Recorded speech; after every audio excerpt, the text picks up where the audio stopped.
हमने Interstellar movie को दो भागों में बनाया, यानी कि फर्स्ट पार्ट और सेकंड पार्ट। अगर आप इससे पहले की कहानी देख चुके हैं तो आप इस पार्ट को भी देखिए, अदरवाइज हम नीचे डिस्क्रिप्शन में इससे पहले की कहानी का लिंक दे रहे हैं, आप उस लिंक पे क्लिक कीजिए और पहले इससे पहले की कहानी देखिए और उसके बाद इस पार्ट को देखिए। अब जिस एस्ट्रोनॉट को वो स्लीपिंग चैम्बर से उठाते हैं उसका नाम मैन होता है और वो बोलता है कि यहाँ पर इंसान रह सकते हैं। वो बताता है कि जिस जगह पर अभी हम हैं यहाँ पर एमोनिया की मात्रा बहुत ज्यादा है, पर ऊंचाई पर वातावरण बिल्कुल नॉर्मल है और वहां पर इंसान की बस्ती बसाई जा सकती है। मैन ने इस प्लेनेट पर पहुंचने के बाद अपने रोबोट को बंद कर दिया होता है जो कि ऑन होना चाहिए। मैन बोलता है कि ये गलत इंफॉर्मेशन दे रहा था इसलिए मैंने इसे ऑफ कर दिया और इस रोबोट का काम था कि सही इंफॉर्मेशन धरती तक पहुंचाना। वहीं दूसरी ओर ये दिखाते हैं कि पृथ्वी पर प्रोफेसर ब्रैंड अब अपनी जिंदगी की आखिरी सांसें ले रहे हैं और वो मरने से पहले मर्फ को बताते हैं कि ग्रेविटी की इक्वेशन कभी पूरी नहीं हो सकती। उसे पूरा करने के लिए उन्हें ब्लैक होल के पूरे डेटा की जरूरत होती जो ना तो उनके पास थी और ना उन्हें कहीं से मिलने की उम्मीद थी।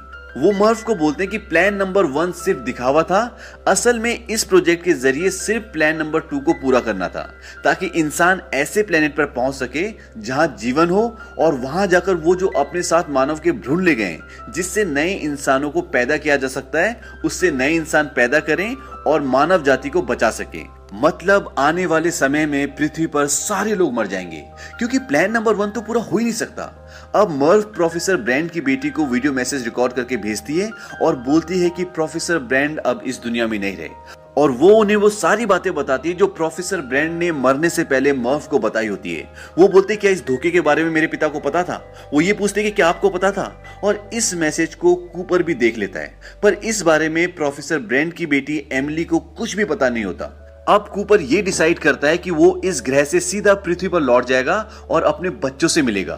तभी उनका एक साथी कूपर को बोलता है कि जब तुम पृथ्वी पर लौटोगे तो ब्लैक होल का चक्कर लगाते हुए जाना और टार्स जो कि एक रोबोट है उसे ब्लैक होल में छोड़ देना ताकि वो सारा डेटा कलेक्ट करके पृथ्वी पर भेज दे जिससे प्रोफेसर ब्रैंड की ग्रेविटी के अधूरे काम को पूरा किया जा सके और पृथ्वी के लोगों को बचाया जा सके। अब इस प्लेनेट पे कूपर को यह पता लगता है कि मैन जो कि इस प्लेनेट पर था उसने सबको धोखा दिया है और इस प्लेनेट के किसी भी हिस्से में इंसान नहीं रह सकता। मैन गलत डेटा भेजता है और अपने रोबोट को ऑफ कर देता है ताकि उसका रोबोट सही डेटा ना भेज दे और अगर सही डेटा पृथ्वी पर चला गया तो यहाँ कोई नहीं आएगा और वो यहाँ से कभी नहीं निकल पाए। यही कारण होता है कि मैन गलत डेटा भेजता है।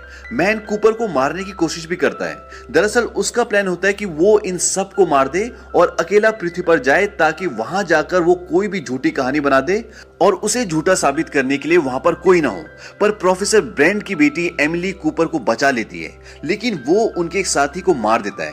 अब मैन अपने फ्लाइंग ऑब्जेक्ट में एंड्योरेंस की ओर जाता है जो कि उनका स्पेसशिप है और वो अंतरिक्ष में है ताकि वो उससे पृथ्वी पर जा सके। पर जब वो अपना फ्लाइंग ऑब्जेक्ट उससे कनेक्ट करने की कोशिश करता है तो एक जोरदार ब्लास्ट होता है और उस ब्लास्ट में उसकी मृत्यु हो जाती है। पर इस ब्लास्ट से एंड्योरेंस स्पेसशिप को काफी नुकसान पहुंचता है। वहीं कूपर भी अपने फ्लाइंग ऑब्जेक्ट में एंड्योरेंस की ओर आ रहा होता है। अब एंड्योरेंस स्पेसशिप स्टेबल नहीं होता पर कूपर अपने फ्लाइंग ऑब्जेक्ट को एंड्योरेंस से कनेक्ट कर लेता है और वो स्टेबल हो जाता है। लेकिन इस इंसिडेंट के बाद एंड्योरेंस ब्लैक होल की तरफ खिंच रहा होता है पर कूपर बोलता है कि मैं इस ग्रेविटेशनल पुल का इस्तेमाल एक धक्के की तरह करूंगा और एंड्योरेंस को आखिरी बचे तीसरे प्लेनेट की तरफ धकेल दूंगा। इसे साइंस की भाषा में स्लिंग शॉट कहते हैं जिससे किसी भी यान को ग्रेविटेशनल फोर्स की मदद से स्पीड देते हैं। आपको बता दूं कि जब मानव पृथ्वी से किसी भी दूसरे प्लेनेट पर जाते हैं तो वो स्लिंग शॉट का इस्तेमाल करके ही जाते हैं। अब स्लिंग शॉट से वो अपने मेन शिप को उस तीसरे ग्रह की तरफ धकेल देते हैं और अपने रोबोट को ब्लैक होल में प्रवेश करवा देते ताकि वो ब्लैक होल का पूरा डेटा भेज दे और प्लान नंबर 1 को कामयाब करके पृथ्वी के लोगों को बचा लें। पर रोबोट के ब्लैक होल के अंदर जाते उससे संपर्क टूट जाता है। इसके बाद कूपर अपने फ्लाइंग ऑब्जेक्ट को भी मेन शिप जिसका नाम एंड्योरेंस है उससे अलग कर देते हैं ताकि उसका भार कम हो जाए और अब एंड्योरेंस में अकेली एमिली बची है जो बचे हुए आखिरी यानी कि तीसरे प्लेनेट की ओर जा रही है। कूपर ऐसा इसलिए करता है ताकि प्लान नंबर 2 को पूरा किया जा सके और मानव के अस्तित्व को बचाया जा सके। यहीं अब कूपर का फ्लाइंग ऑब्जेक्ट ब्लैक होल की तरफ बड़ी तेजी से बढ़ रहा होता है। उसका फ्लाइंग ऑब्जेक्ट उसे मैसेज देता है कि फ्लाइंग ऑब्जेक्ट से डिटैच हो जाएं और कूपर उससे बाहर निकल जाता है और उसके तुरंत बाद उसका फ्लाइंग ऑब्जेक्ट बहुत तेज से ब्लास्ट होता है। अब यहां पर आप ब्लैक होल्स को भी समझ लें। ब्लैक होल्स ब्रह्मांड में ऐसे होल्स होते हैं जिसके अंदर इतनी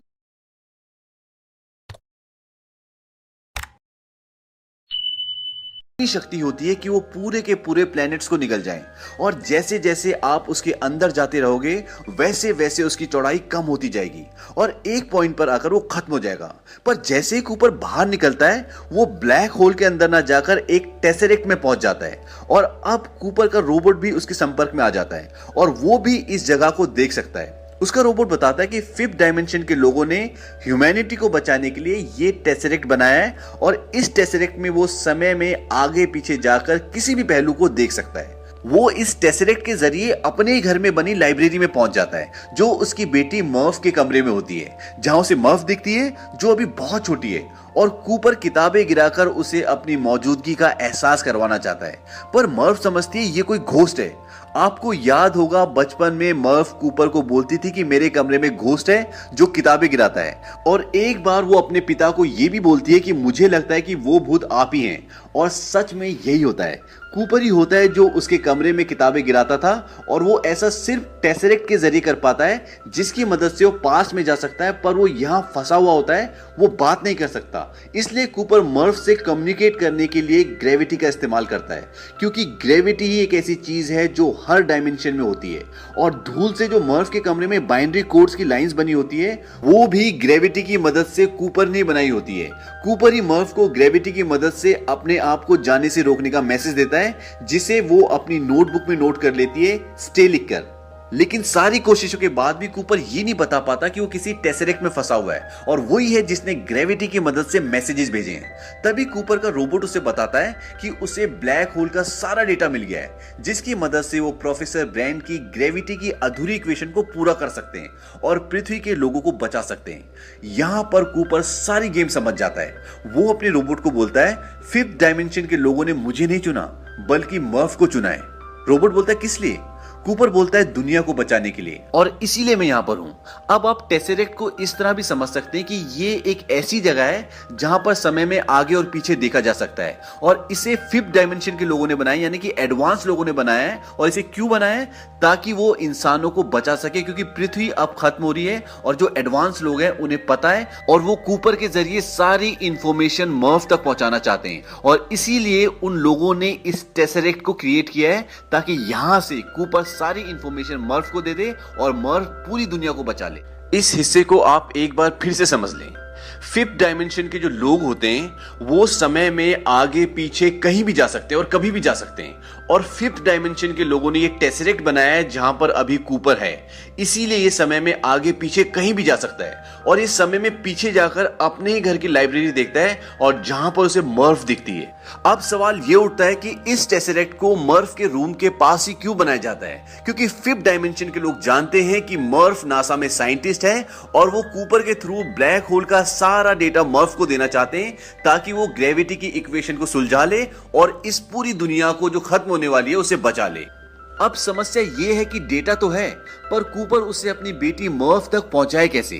कूपर अपने रोबोट से सारा डेटा मोर्स कोड के रूप में ले लेता है और उसे ग्रेविटी की मदद से बुक सेल पर जो घड़ी रखी होती है जो कूपर ने अपनी बेटी मर्फ को इस मिशन पर आने से पहले दी होती है उस घड़ी की सुई में ट्रांसफर कर देता है। मोर्स कोड टेक्स्ट मैसेजेस भेजने का एक ऐसा तरीका है, एक ऐसी टेक्निक है जिससे आप क्लिक से, लाइट से या ऑन ऑफ टोन से अपने मैसेज को भेज सकते हैं और जो लोग इस शैली को जानते हैं और वो उसे डिकोड करके समझ लेते हैं। अब जब मर्फ अपने पिता की घड़ी लेने आती है जो कि अब साइंटिस्ट है तो वो देखती है कि उसकी घड़ी की सुई अजीब तरह से रिएक्ट कर रही होती है और क्योंकि वो साइंटिस्ट है तो उसे मोर्स कोड के बारे में पता होता है और वो ये समझ जाती है कि उसके पिता ही उसे मोर्स कोड के जरिए डेटा भेज रहे हैं और वो इस डेटा को समझकर ग्रेविटी की इक्वेशन को सॉल्व कर लेती है।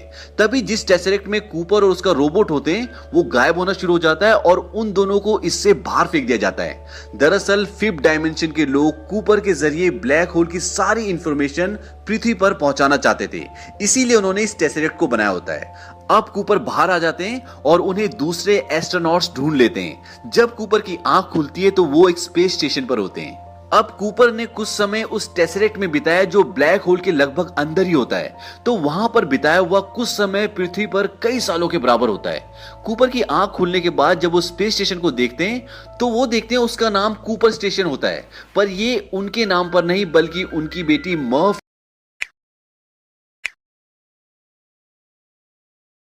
कूपर के नाम पर होता है। जब कूपर अपनी बेटी से मिलते हैं तो वो देखते हैं कि बहुत बूढ़ी हो चुकी है और कूपर की उम्र लगभग 3 साल ही बड़ी होती है, पर अगर वो पृथ्वी पर होते हैं तो आज उनकी उम्र 125 साल की होती। कूपर बोलता है कि मैं ही तुम्हारा भूत था। उसकी बेटी बोलती कि मैं जानती हूँ। मर्फ बोलती है कि किसी भी माँ बाप को अपने बच्चों को मरते हुए नहीं देखना चाहिए, क्योंकि अब मर्फ बहुत बूढ़ी हो चुकी है और वो अपनी जिंदगी की आखिरी सांसें ले रही है।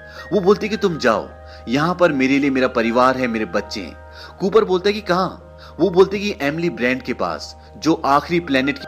और अंत में ये दिखाते हैं कि एमिली उस ग्रह पर अकेली होती है और वो अपना हेलमेट निकाल देती है। इसका मतलब ये है कि वहां का वातावरण इंसानों के लिए पर्याप्त है और एमिली भी कूपर की तरह जवान होती है और कूपर अपने फ्लाइंग ऑब्जेक्ट में अपने रोबोट के साथ एमिली के ग्रह की तरफ निकल जाते हैं और फिल्म यहीं पर खत्म हो जाती है।